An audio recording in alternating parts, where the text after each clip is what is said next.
la visita de la presidenta de la Cámara de Representantes de Estados Unidos, Nancy Pelosi, a Taiwán, porque sucedió en el medio de una creciente escalada entre Estados Unidos y China. Y por eso estamos con el colega Luis Rosales, el mejor para analizar estos temas. Luis, ¿cómo estás? Buenos días.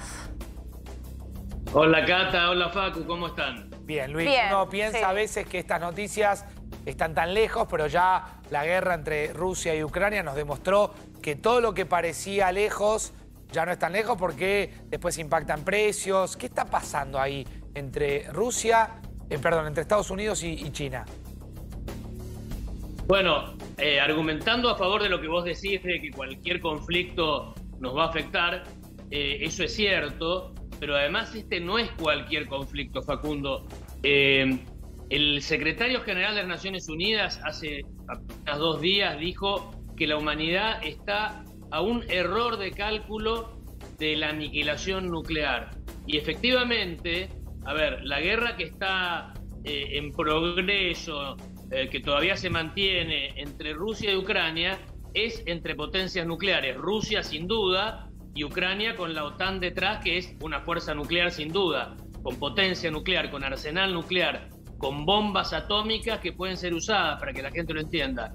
Y ahora el conflicto que se calienta, porque es un conflicto que está desde hace tiempo, de siempre, entre China y Taiwán, es entre una potencia nuclear, China, la China popular o comunista, llámala como a vos te guste, y Taiwán, que si bien no es potencia nuclear, tiene Estados Unidos detrás, que es la segunda potencia nuclear más grande del mundo. Es decir, el mundo está jugando con fuego, con fuego. Eso te iba a preguntar.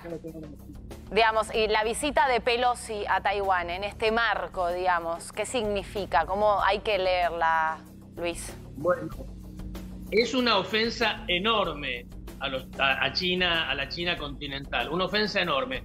O una provocación, si vos querés. Porque, el conflicto entre China y Taiwán es entre 2 entidades que reclaman ser China. Ambas, Taiwán y la China continental, reclaman ser la auténtica China, con argumentaciones diversas. La historia es que después de la guerra civil, cuando vencen los chinos a los japoneses, expulsan a los japoneses en la Segunda Guerra Mundial al final, y allí se pelean entre los chinos comunistas y nacionalistas, ganan los comunistas con Mao, ocupan Beijing, Pekín en esa época, y los nacionalistas, en vez de rendirse, se retiran de Beijing y se establecen en una provincia, en Formosa, Taiwán Formosa se llamaba, y continúan siendo la República de China. Entonces hay como 2 Chinas. Al principio se reconocía a lo que es ahora Taiwán como la verdadera China. Después prácticamente, después del giro que hizo Estados Unidos y reconociendo al gobierno de Beijing como China, prácticamente todo el mundo reconoce a la enorme China, 1.500 millones contra 23 millones de habitantes, una economía gigantesca, 9 millones de kilómetros cuadrados contra 50.000, 60.000 kilómetros cuadrados. Es decir, las diferencias son enormes, pero sigue esa rivalidad. Claro. Para ahora, los chinos de Beijing, los chinos populares, los chinos comunistas, que una funcionaria de tan alto rango, norteamericana, estadounidense, haya aterrizado en Beijing desoyendo sus advertencias, es una mojada de oreja enorme, gigantesca. Claro. Eso te iba a decir, se toma como una provocación. En un momento donde si hay algo que el mundo no necesita son provocaciones, por todo lo que estamos viendo que todavía sigue viviéndose entre Rusia y Ucrania. Claro, ¿no? porque la guerra en Ucrania sigue tras la invasión rusa. Claro que sigue y es muy sangrienta, va desangrando a 2 pueblos o a un pueblo, son los ucranianos los que sufren más, pero atacado por otro pueblo hermano, una cosa poco comprensible. Hay que meterse mucho en la mentalidad de Putin para entender por qué está pasando eso. Pero más allá de eso, el gran dilema es por qué lo hizo Pelosi. Pelosi, en la política norteamericana, es una especie de superpaloma, si vos querés. Los malos, los halcones, son los republicanos, si vos querés. Eso es en el estereotipo, ¿no? A la hora de la verdad no sucede tan así.